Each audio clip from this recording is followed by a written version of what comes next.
We are here with Rob Wilson, sailing coach on Team INEOS Britannia, challenger of record for the 37th America's Cup.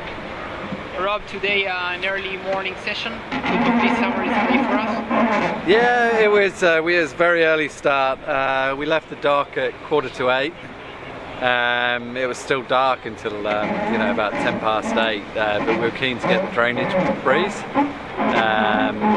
And so we got out there, and when we got to the airport, we had about 6 to 10 knots, and then it was easing towards the end of the session, and then we had a little build right at the end when it went round to the northeast, but we'd actually run out of battery by then, so it was time to head home. Today, most of the day, training match racing with the two boats. Could you please describe what those pre-starting exercises consisted of? Yeah, it was super simple today. It was just full freestyle. So basically alternating port and starboard entries. And then, just let the guys get involved, do what they wanted to do. We realized that there were many times in which one boat was entering a lot further ahead than the other boat.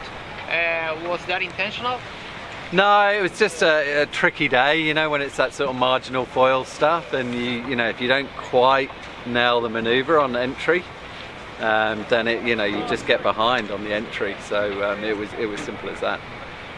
Then moving into performance analysis and from the coach perspective, have you been able to find so far differences in performance in between the two boats? It's quite interesting. We were just discussing that actually on the dock. Today you'd have to say that boat B actually had quite a good day, but there's no differences between the boats. They're both supplied equipment, nothing's changed with them. Maybe boat B had a little edge today, but again it was so shifty, and it really depended on the lineup. Who was slightly strong to start, then they'd often have the edge, or lured boat would win in the sort of long run, just with more options. Then looking forward to a Challenger series, this cup is going to be the second cup with these kind of boats, and probably we all expect the racing to be a lot tighter.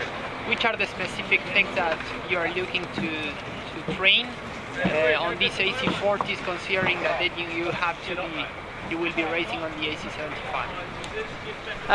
That's an interesting question. I think with the 40, the manoeuvring, it's more like a go-kart.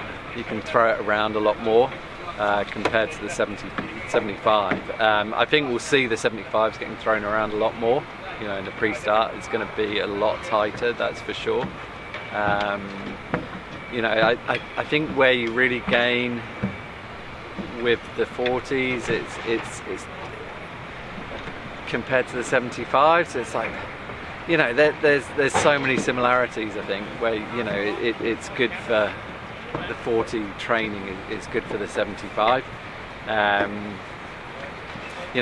guess the biggest issue is probably on the pre-starts and just how much you can throw it around.